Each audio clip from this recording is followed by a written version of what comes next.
Aloha, this is Cameron from the Honolulu Go Club. Yeah, I got involved with Go through high school. Actually, there's a class called Buddhist Philosophy and the Game of Go that's taught at Punahou School. I took the class back in 2018. And it's taught by Brian Johnson. So Mr. Johnson was a student of William Cobb who wrote the very popular journal series, The Empty Board, through the American Go Association. So Mr. Johnson, brought these teachings to this class, and it's an opportunity for local kids to learn about Go, learn how to play Go, and it was a great foundation for me. I played Go ever since I took that class. It gave me a very solid grounding to continue to enjoy and appreciate the game. One thing that the club did was we worked with Governor Josh Green, the governor of the state of Hawaii, to issue a proclamation proclaiming July 2024 as the month of Go in Hawaii. And this is the first and only, instance of Go being recognized officially like this in the United States. And it was to both acknowledge Mr. Johnson's success, but also to point out the long history and important history that Hawaii has had with Go. On two occasions in the past, we actually hosted title games for the Kisei title in Japan, which is the most prestigious Japanese Go title. And it's our goal to bring another title match back here as well.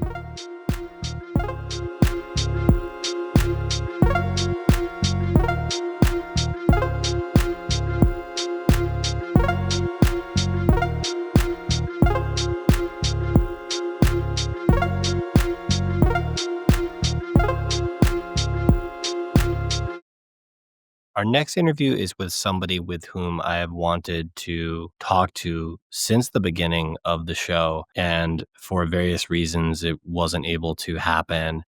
And so I'm really thankful that it could happen. And so we're going to shift over to that now. This is my conversation with Korean professional and content provider Eunkyo Do. So we're going to go to that right now. Eunkyo, thank you so much for being here. Thank you for inviting me. I'm so happy to have this chance. And a lot of my Go friends, they are your huge fan. So yeah, No, I'm that's very nice. excited my friend would hear this. First, we can just start with your story and your background. You started playing Go at the age of 10, and you were considered something of a prodigy.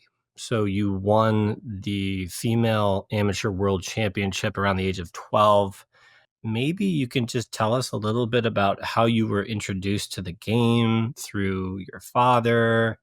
What made you pursue it more seriously versus your other interests like piano, and I know you did swimming?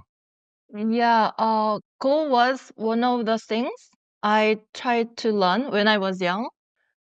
Piano or swimming, I tried many things, but Go was more special than other things because my dad loves Go. He helped me improve quickly. I improved so fast. So I naturally began to consider becoming a pro.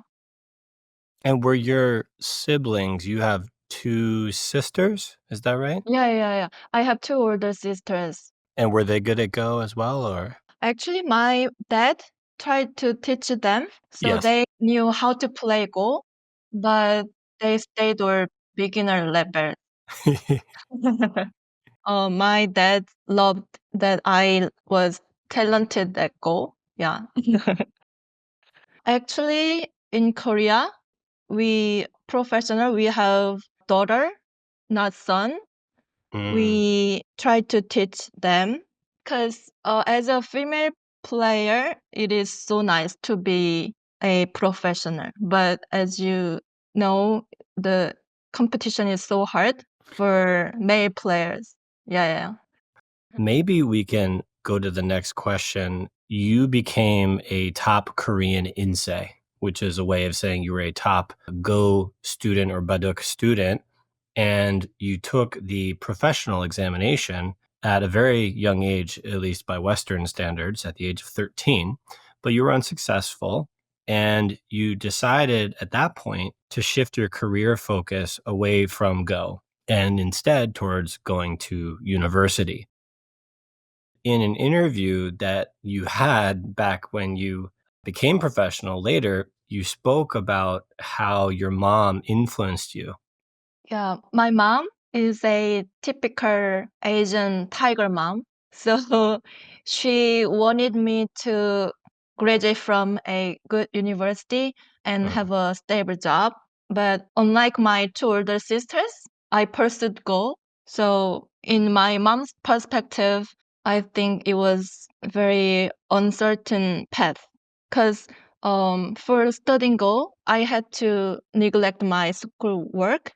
I didn't go to school. Right. I studied Go all day. So my mom was worried about it. Do you think your mom and maybe in Korean society, becoming a professional Go player, it's considered very difficult, correct? Yeah, right. Okay, so it was not the easy path, but you were very good at it, and so you tried, and then your mother said, "Hey, I really would like you to continue with your studies." Yeah, because my dad loves Go, but my mom, Mhm, because she doesn't love Go compared to my dad. So mhm, my dad believed I would be a good player, but my mom had no idea. So even though I was the top candidate for becoming a pro, I couldn't make it because I couldn't overcome the pressure in tournament. mhm, mhm. Especially my mom, she wanted me to study schoolwork. Right, So I felt a lot of pressure. Whenever there is a pro exam, I thought could be the last chance or something like that. So sure. it was so hard for me to overcome the pressure. So I failed a lot. My mom's influence was significant, but Hmm, actually there was a decisive moment where I mhm, felt like leaving the world. Yeah. So for the pro exam, there were several stages, right?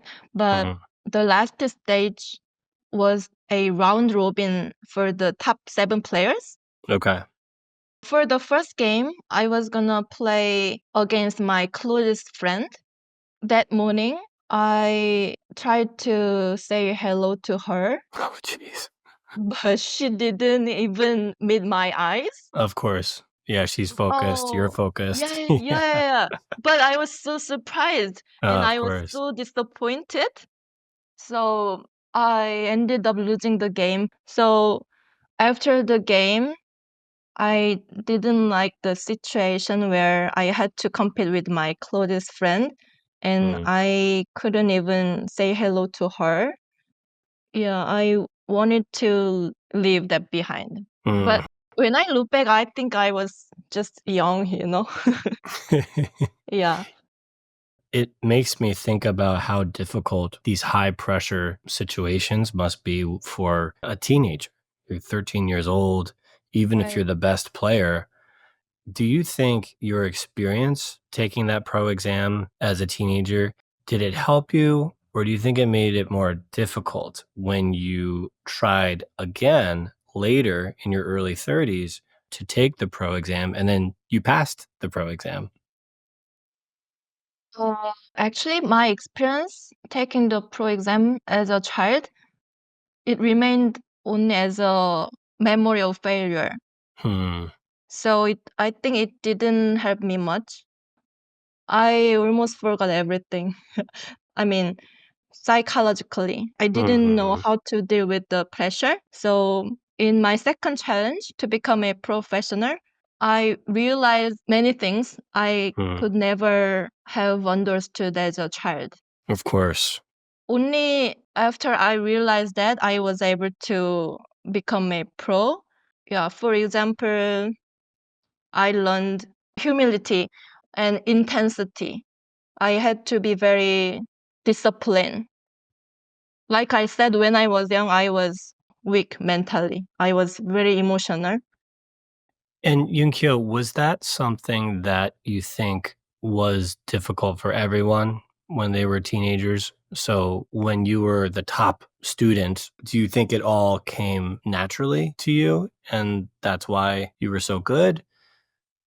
I think when it comes to pro exam, almost every student feel similar amount of pressure, I think. Mm, But mm, personally, my pressure was heavier than others because my parents had different opinion about my career.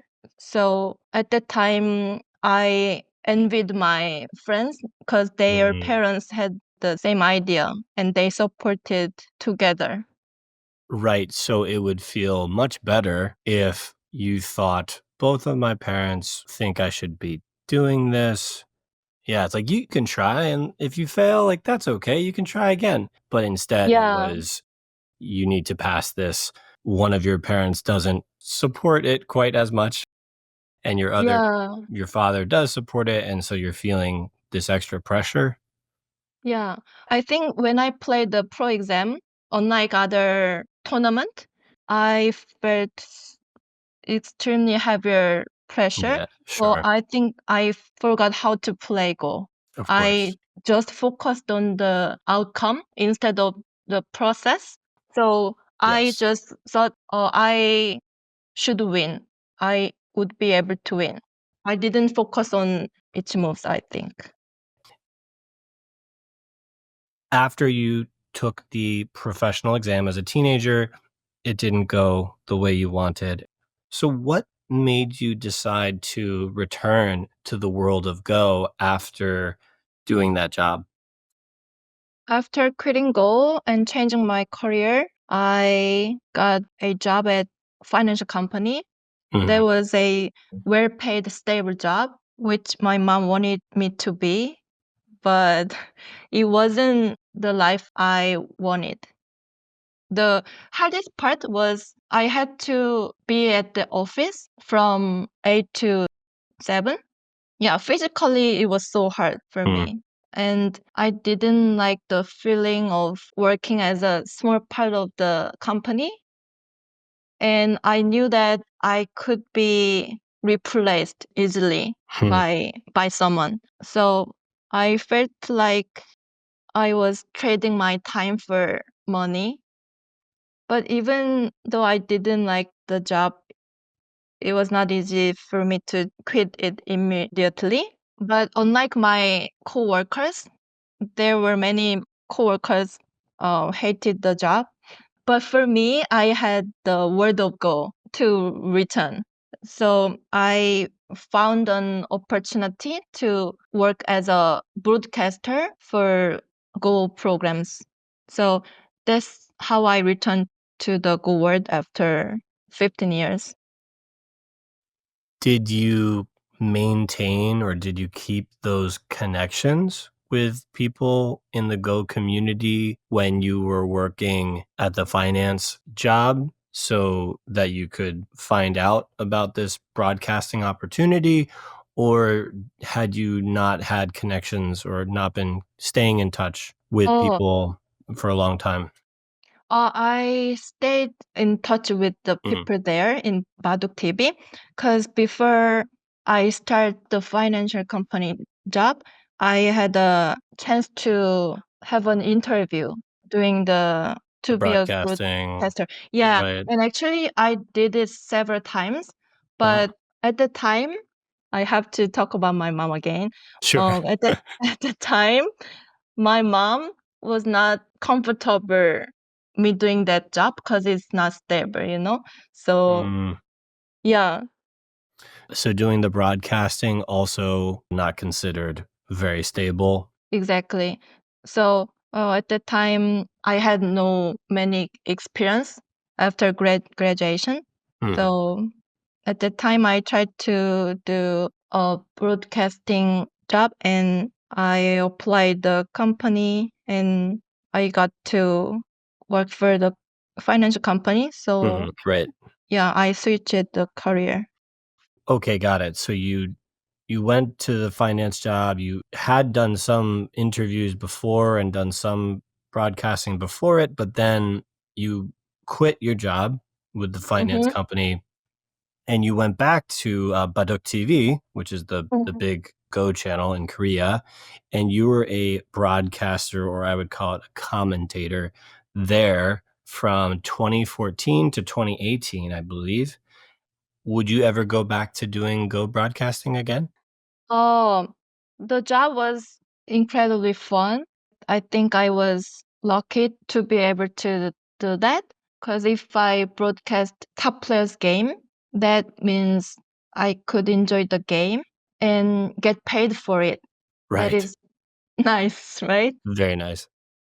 You're also considered to be somewhat famous and well known because you did the live broadcasting for the AlphaGo games, particularly the one where the human opponent, Lee Sedol, actually beat AlphaGo.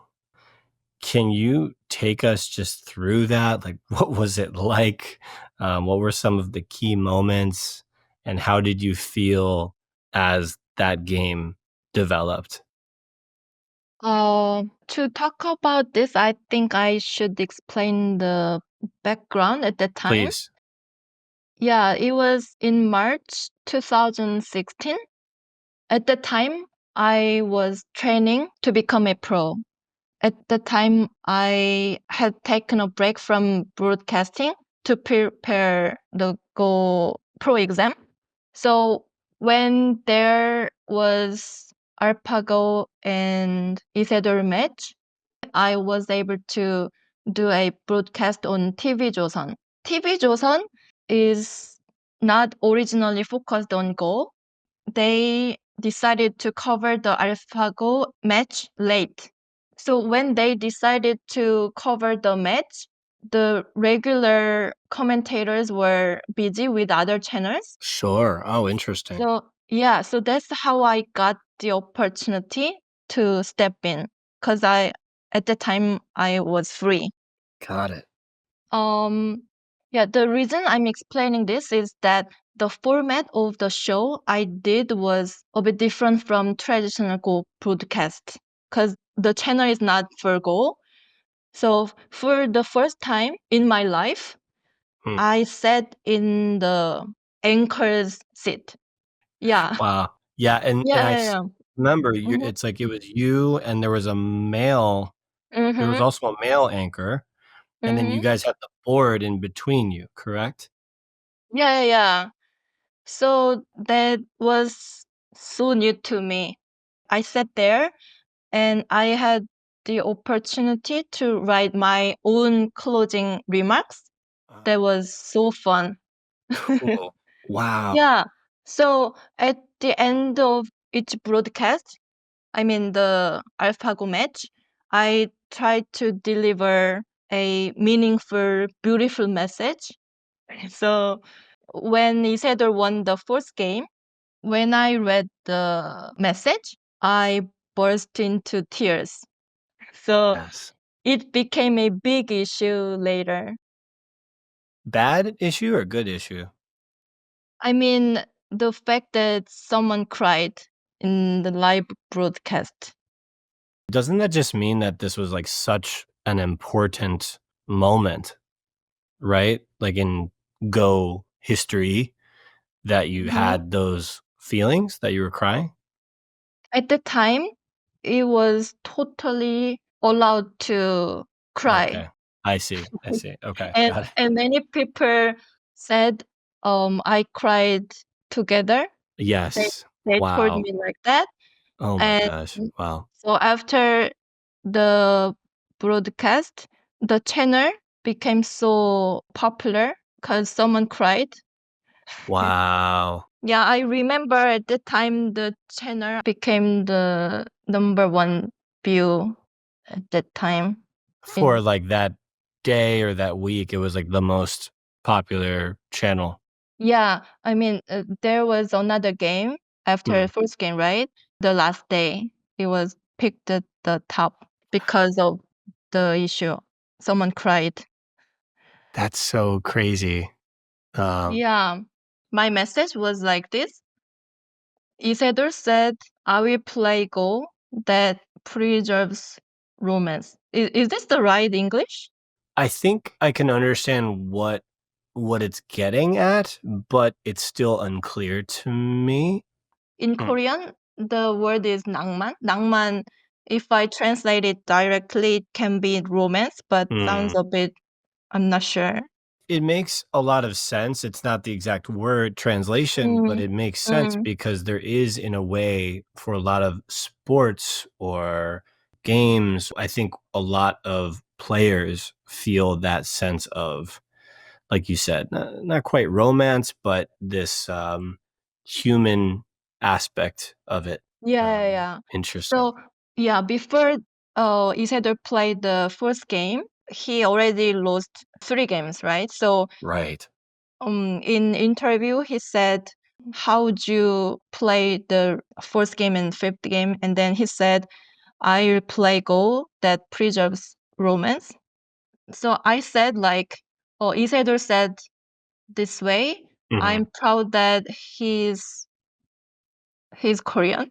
I said that, and people said, "Oh, she's just like a TV Joseon anchor," because Joseon is a historical name of Korea. So Right. people made fun of me. Oh, she's working for TV Joseon. I see. They thought you were saying what the company wants to say. Yeah, Correct. exactly. I see. Yeah, so and people made fun of me like I'm a younger sister of Isedor because I cried. Oh, come But on. I think I cried because at the time, like I said, I was preparing to become a pro. I was able to understand how Isedor felt at the time because I was challenging something others said is impossible. But I thought I would be able to do it. I thought I can do it.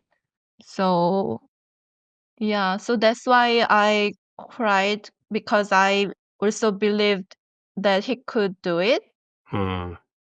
Yeah, I really thought like could win, he would win this game when I watched the game. And it was a big moment because everything I watch about those games was that AlphaGo was winning the first games.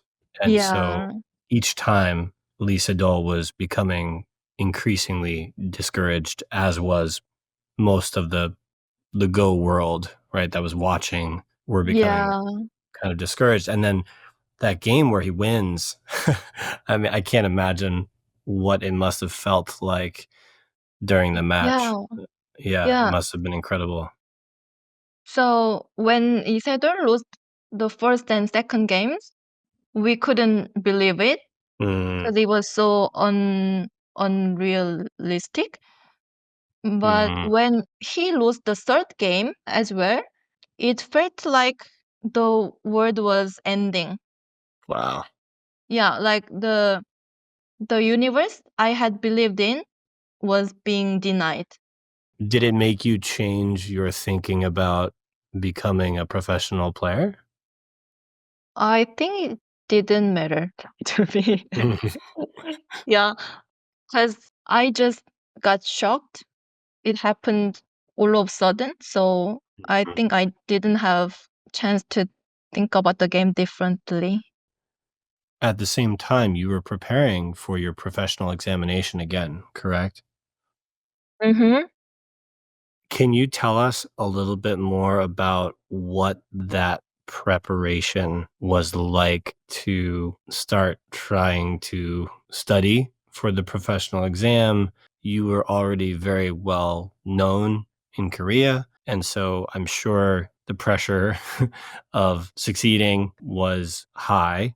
And it was also unique that you were trying to do this at an unconventionally, later stage of life.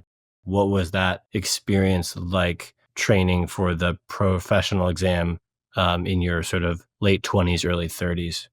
When I returned to the Go world, I never thought about becoming a pro.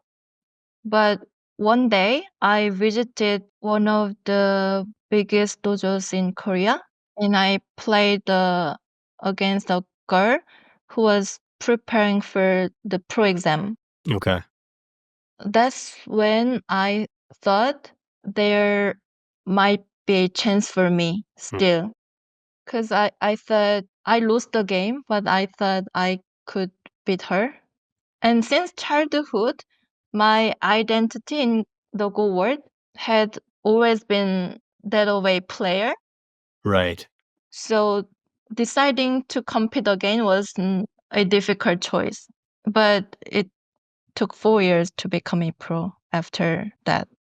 Really? Wow. So you became professional in, I think it was 2018? Yeah. You started the process in 2014? I think so. 2014, I quit my Mm-hmm. job in financial company and I Mm-hmm. came back to the Go world. And right after I came back, I did the broadcasting thing, but I Mm-hmm. quit it after 2 years to Okay. prepare. So after I decided to challenge once again, there was one of the biggest dojos in Korea near my home. So Mm. I called there and I said, I'm Eunkyo and I'm going to challenge the pro exam again because I was not sure they would accept me because I'm old, right? And the headmaster Mm. recognized me. Mm. He knew me and welcomed me. Wow. Yeah, I was happy because they accepted me. But I registered at the dojo where students studied from 9 to 9. Wow. That is Korean dojo. Yeah. Yeah, Oh, don't mess around, right? 12 hours a day. Yeah. yeah. Of course, it's not easy for me. Did you feel like you had less energy compared to these younger students? I think for me, it was hard to get to the dojo in early morning.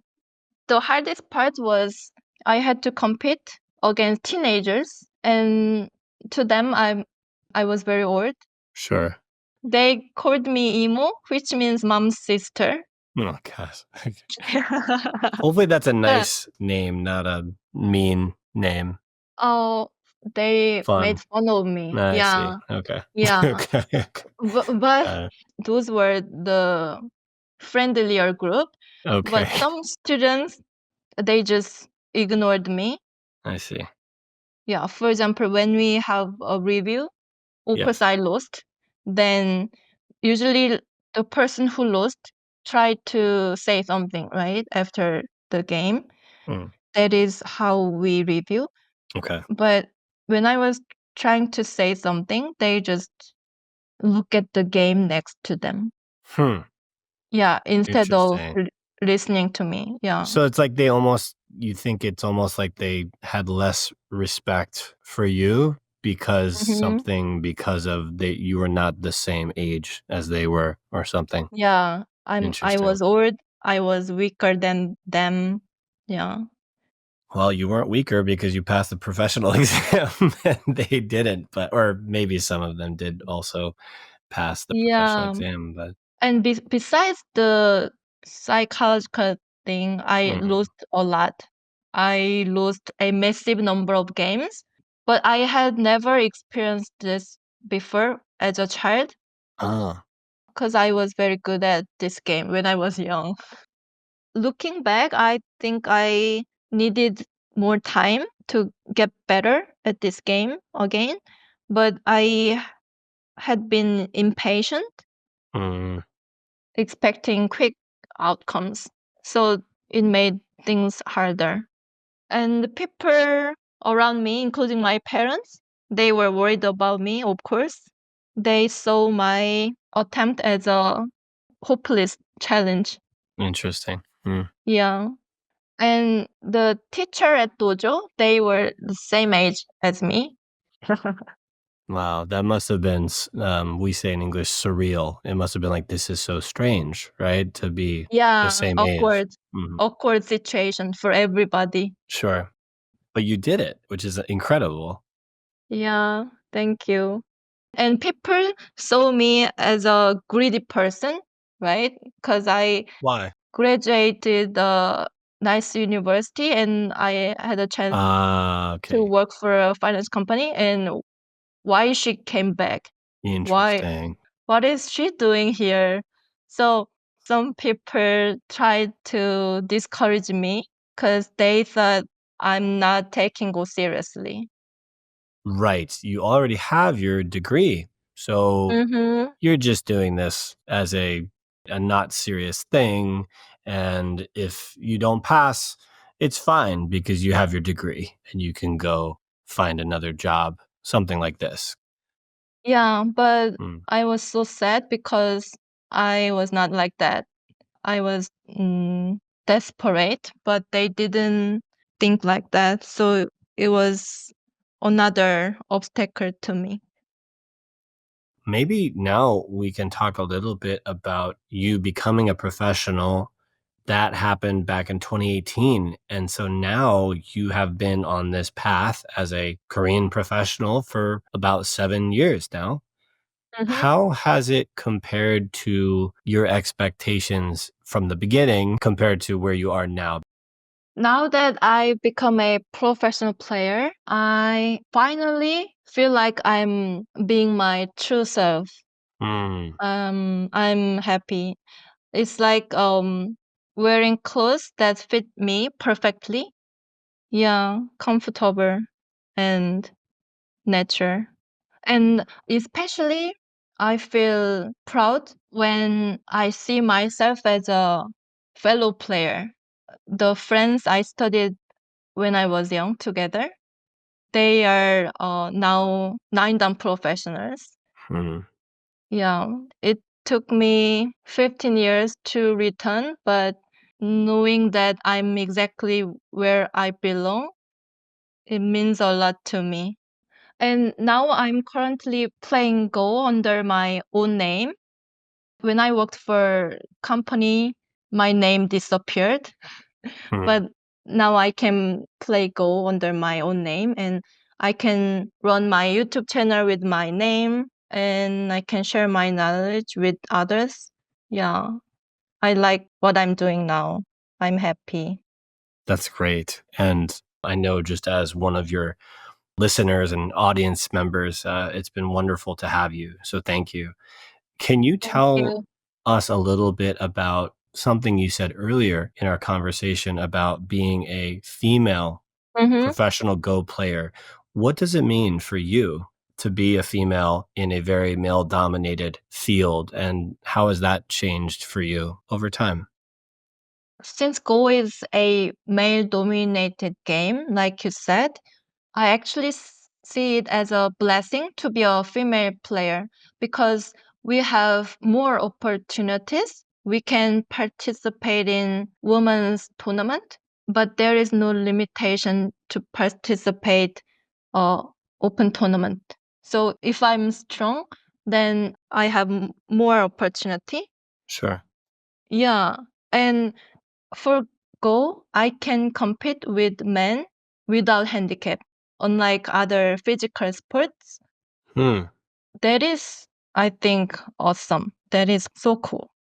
I didn't think about that. That's a really good point. I'd love to talk a little bit about your work with traveling, with your content creation on YouTube and your teaching. So you've been able to travel Eunkyo extensively and promote Go all over the world at various Go events in Latin America, in Europe, in America. You've also been creating a lot of content for your English speaking YouTube channel, Mm-hmm. including collaboration with other Go streamers. So I've seen you do something with Ben Kyo or TelegraphGo. You've been playing against those other players and teaching. How did you come to shift your focus as a Korean Go professional to these areas versus just saying, okay, I'm going to just compete in professional tournaments? Of course, when I became a pro, I wanted to become a champion, Mm, but it's not easy, of course. And right after I became a pro, I went to Guatemala. There oh, was wow. a Latin Go Congress Okay. in 2019. There, I gave a lecture in English for the first time in my life. Wow. Was it Yeah, scary?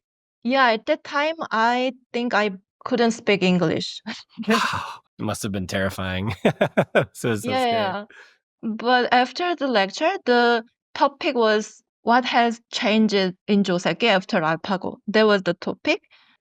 After the lecture, even though my English was poor, a player from the US came to me deeply impressed.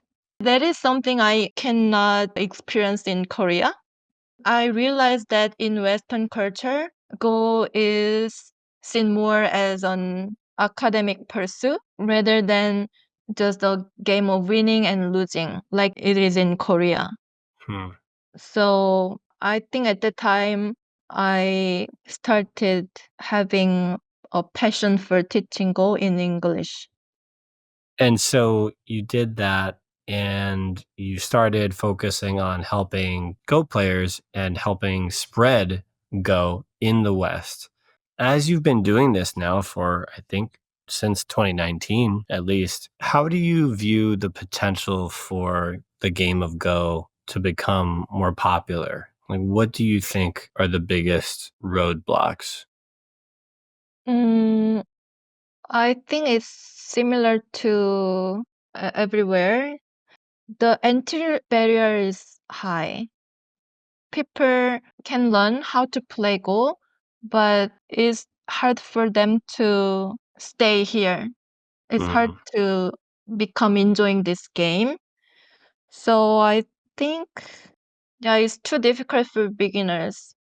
I think many people they showed interest in the first time, but they quit Right. because it's hard to understand or it's hard to play. So I think more teachers develop and teach a curriculum that explains the game to beginners in more easier way, more intuitive way. Yeah, I think it's important to allow them to progress easily, smoothly. Sure. I mean, you see this because you teach and you've explained it to many new people to the game of Go. It just takes a lot of trying again and again and again. Can you tell us a little bit more about what it was like to experience failure as a teenager and not passing the professional exam and what that was like? Where in the Go world, I was a star under the spotlight. But outside of Go, I was nothing. As a child, Go was my entire identity. So after leaving it, I struggled for a long time to figure out who I really was. Like when I was in the Go world, I relied a lot on people's reactions to my achievements. If I win a prize, it made me happy because people admired me. But after leaving the Go world, I became more free from others' reactions. For a while, I felt empty because there was no reactions anymore. But as time went by, I think I gradually began to find myself outside of Go. I started making new friends and felt more like my true self. It made me humble, and at some point, I think I was happy to explore life beyond Go. What I'd like to do to finish our conversation is do a lightning round. So maybe I can start with the first one, which is, who is your favorite Go player of all time and why? I'm a Lee Chang-ho kid. Okay. You know Lee Chang-ho? Lee Stone Chang-ho, Buddha. yes. Yeah. Stone Buddha. Yeah, when I was young, he was my idol. He plays boring move. He plays yeah, easy move, but he's taking the lead. That is impressive. Yeah, it's like you don't even know that you're losing, but you're slowly losing. Right? Yeah. I played with him when I was young, when I won the Wow. amateur championship. And I have a picture of it. So I showed the picture in US Go Congress when I'm introducing myself. I was 12 at the time and he Wow. was world champion. Oh, wow. Yeah. And I remember I played with him with 3 stones handicap. Okay. I lose by 5 points. But is this one of those things where he lets you lose by 5 points, or you know what I mean? Yeah, I think he controlled the Yes. game. Yeah. And for those who don't know who Lee Chung-ho is, obviously Go enthusiasts know who Lee Chung-ho is. He's sort of like the Michael Jordan of Go. He's probably one of the best players of all time, arguably. Second question, what has been your favorite travel destination for Go? I traveled a lot. It's hard to pick one. I think Argentina is special to me because for some reason I feel like I have some South American spirit. I met many friends there who Cool. felt like soulmates, and No. Latin America is very exotic to me. And in the US, I stayed the longest in San Francisco. Ah. Yeah, they have a physical Go Club. I think San Francisco is the only city, right? Has their That has own their Go own Club. building, yeah, their own place. Yeah, so it was Interesting. so nice for me because I was able to open the dojo and close the dojo when I was there. Yeah, I miss the club and my friends there. They treated me nice meals. Yeah, but I'd like to say that Vancouver is the best because my friends here are listening this podcast. Excellent. Next question. What is your favorite way to play Go? I think for me, playing Go indoors is a bit boring. Okay. Yeah, so I think it would be more interesting to play in nature, like a mountain peak. What is the worst piece of advice you have heard for Go or for learning Go? Yeah, I think there are two. The first one is I heard a lot in Western, people saying if you study Josekis, you will lose two stones Yes. strength. You Right. know this? Yes, I do. Oh, I was so surprised when I first heard this. I hate this one. Because whenever I try to teach Joseki to my student or to my friends, they said this saying. Yeah. And did you just completely shut them down? You're like, that's stupid. That doesn't make any sense. Yeah. Okay. I said it's stupid. Please forget this. How can you say this? Who said this? Oh my god. Very That's funny. why you guys don't play Joseki. Yeah, at the time I was a bit surprised, and then Sure. I reacted like that. But I think for learning Go, studying Joseki is so important.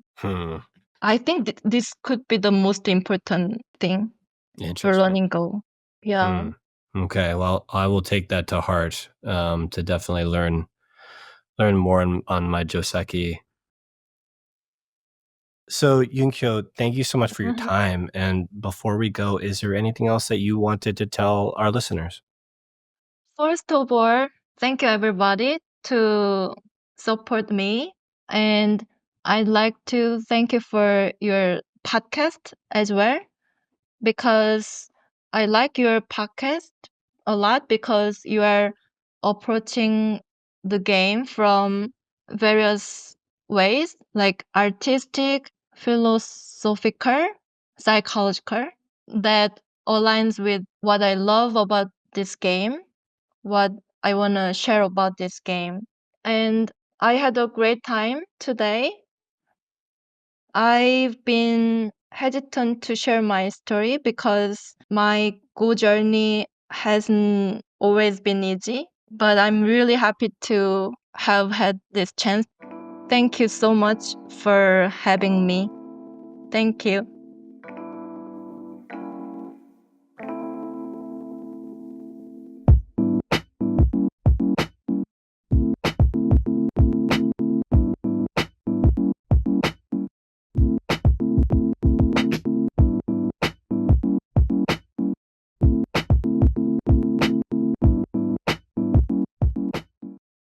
taking a quick pause to say thank you to individual contributors to the show. I really appreciate it. Every dollar helps. I also want to talk about the sponsors for this episode. SmartGo One is sponsoring this episode. They are a one-stop shop for the game of Go. You can learn to play, practice against a computer, solve problems, and read Go books. And it's available in the App Store on iPhone, iPad, Mac. And the Go books are also available as an EPUB file for other devices too. So check them out. Another sponsor for the episode is Go Magic. This is a great place to go for doing Go problems, watching a lot of interactive video tutorials about different aspects of the game. They have it for all different levels. They can be found at gomagic.org. Final sponsor for this episode is Baduk Pop. It's an app for Go players at any level to practice Go problems, do interactive Go lessons, and play against other players from around the world or against a variety of AI opponents with different styles and strengths. They've had 27 million games played on their app so far, and you can find them in an app store or at badukpop.com. That's BADUKPOP.com. And with that, we'll jump right back into the show.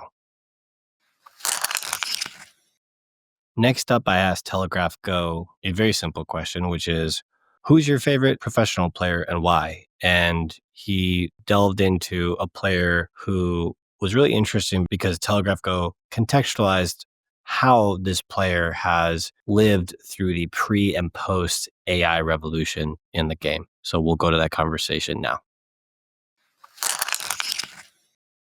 Yeah, so I often say that Park Seung-won is my favorite player, and a lot of that is because of his style of play. I like the way that he plays, but it's also because he was a super top professional before AI came out, and world champion level player who actually adapted to AI while being somewhat old. And that is not easy. Least of all, wonderful player who could not adapt to AI and chose to retire instead. Park Seung-won was able to take what he knew about Go and advance it with AI. One of the interesting things about how Go has changed is the age of the top players. In the 20th century, the top players were often quite old. In fact, so old that today you can't find anyone that is basically older than 40 in the top 50 players or something like that. And back in the 20th century, older than 40 was like number 1 and number 3 and number 5 and number 4. And like everyone was at that strength. And so some people say that this is because of the greatly increased stress on mental faculties that comes in playing at the very top level these days, that basically the quality of the games is much higher. So it's impossible for people who are so old to keep up with the youngsters in their reading. And then if you can't keep up with their reading, then you just lose. That's the sort of train of thought right now. But Park Seung-won has such an incredible understanding of the game and such an incredible amount of reading skill that it's entirely possible that he could stay as a very top player as he gets much older. So he was born in January of 1993, which makes him 32 now. And if I had to pick anybody, well, I mean, Shinjin So, when he becomes quite old, I bet he'll still be a good player. But if I had to pick anybody who's like in their 30s right now, who I think will be the very strongest player in their 40s, I think it would be Park Seung-won. So I'm really interested to see whether after the AI generation grows up, whether they can keep their skill as they become older. That is everything we have for the episode. So with that, I will say thank you and catch you next time. This is All Things Go.